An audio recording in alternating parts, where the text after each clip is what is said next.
কোনো মার বুক যাতে খালি না করে এইটাই আপনাদের কাছে আমার আবদার, আর কিচ্ছু না।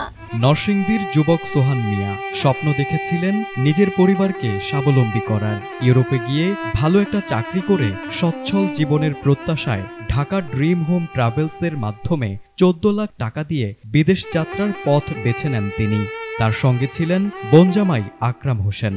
দালালরা প্রথমে ওমরা ভিসায় সৌদি আরব পাঠায়। সেখানে 2 মাস রাখার পর গত বছরের 22 ডিসেম্বর তাকে পাঠানো হয় রাশিয়ায়। কথা ছিল পরিচ্ছন্নতা কর্মী হিসেবে কাজ করবেন। হ্যাঁ, এমন সরল করে আমরা দিছি। বাস্তবতা ছিল সম্পূর্ণ ভিন্ন। দালালদের প্রতারণার ফাঁদে পড়ে পরিচ্ছন্নতা কর্মীর বদলে রাশিয়ার হয়ে যুদ্ধে পাঠানো হয় সোহানকে। তার বোনজামাই আকরাম হোসেন পালাতে পারলেও সোহান আর পারেননি। 21 জুন যুদ্ধরত এক সহযোদ্ধা জাফরের মাধ্যমে তার মৃত্যুর খবর আসে পরিবারের কাছে।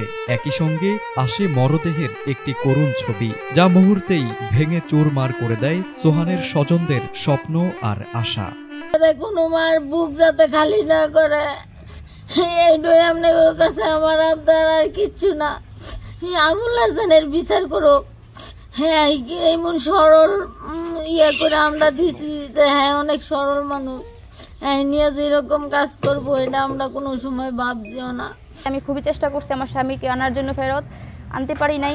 এখন আমার সর্বশেষ চাওয়া হয়েছে আমার স্বামীর বাসটা যেন আমরা দেশে আনতে পারি। আমার সন্তান যেন একদিন হলেও বলতে পারে যে আমার বাবার কবর এটা। আমার ছেলেকে আমার স্বামী 1 বছরে রেখে যাওয়ার পর আমার ছেলে এখনো পর্যন্ত পারে না বাবা বলে ডাক, বাবা কি জিনিস, বাবা বলে একটা ডাক দেওয়ার জন্য।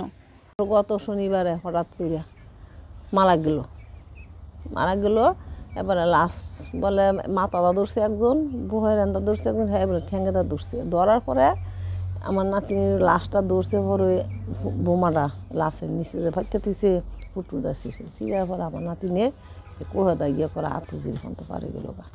আমাদের কাছ থেকে নিচে 8.5 লাখ টাকা প্রথম, পরে আবার লোক আনার জন্য আমরা যখন দেখছি যে ক্লিনের বিষয় নিয়ে যে যুদ্ধে দিছে, ফোন দিছে, আমার অবস্থা ভালো না, আমার তো এই কাজটি এতেছে, আমরা যুদ্ধ নিব।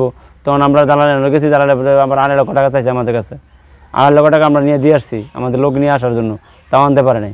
টোটাল আমাদের কাছ থেকে 10-11 লক্ষ টাকা নিয়েছে। কাছ থেকে কথা ছিল এরা ক্লিনার বিষয়ে কাজ দিব রাশিয়াতে, ক্লিনার বিষয়ে কাজ দিব। তো এরা নিয়ে রাশিয়া এরা আর্মি ক্যাম্পে বিক্রি করে ফেলেছে দালালরা। খবরটা পাইছি, এর সাথে আর একটা ছেলে থাকে যশোরে, জিকর গাছা, নাম হলো জাফর। হ্যাঁ, আমাদের ফোন করে বলছে, মেসেজ দিয়ে বলছে যে মারা গেছে। মাত্র 2 বছর আগে সংসার জীবনে পা দিয়েছেন সোহান। রয়েছে 1.5 বছরের শিশু সন্তান। একমাত্র উপার্জনকারী ব্যক্তির এমন মৃত্যু যেন মেনে নিতে পারছেন না স্বজনরা। তবে অবৈধভাবে বিদেশ যাওয়ায় সোহানের লাশ ফিরিয়ে আনাটাও হয়ে পড়েছে বেশ কঠিন।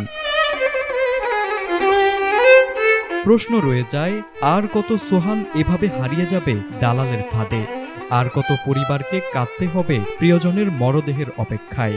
উত্তরের অপেক্ষায় থাকুক দেশ, থাকুক বিবেক। ভাবে যারা বিদেশে যাচ্ছেন তারা তাদের লাশ কিন্তু বিনা খরচে, অর্থাৎ আমাদের প্রবাসী কল্যাণ বৈদেশিক কর্মসংস্থান মন্ত্রণালয়ের আন্ডারে ওয়েজার্নার্স ওয়েলফেয়ার বোর্ড আছে।